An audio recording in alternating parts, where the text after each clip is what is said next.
Naghain ng petisyon sa Korte Suprema ang PDP laban para pigilan ang plano ng COMELEC na magpatupad ng online voting para sa mga OFW sa 2025 midterm elections. Kinuwestiyon sa petisyon ang pagpapahintulot ng mga resolusyon sa automated at online na paraan ng pagboto gayong wala pang batas ukol dito at lumalabag sa mga probisyon ng Election Automation Law at ng Overseas Voting Act.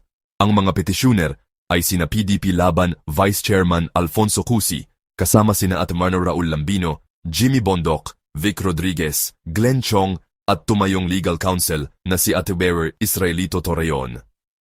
Sinabi naman ni COMELEC Chair George Erwin Garcia na ang RA 10590 na nag-amyenda sa Overseas Voting Act ay nagpapahintulot sa COMELEC na makipagsapalaran sa iba pang paraan ng pagboto.